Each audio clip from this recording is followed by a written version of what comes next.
bữa nay ai làm diễn viên nói trước được không? Sáu, số 6. 6 xong cái tụi này Đi. cái này là shop, cái này là riêng một lạc đường đó. Đi vô.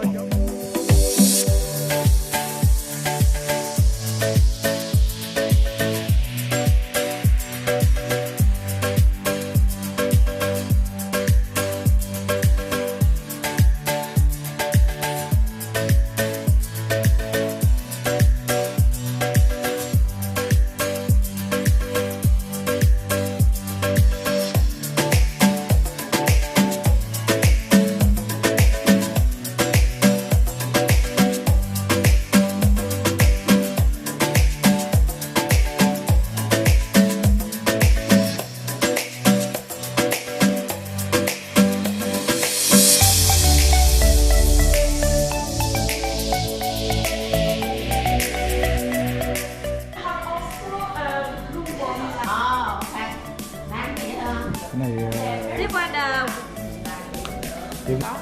này 89 euro.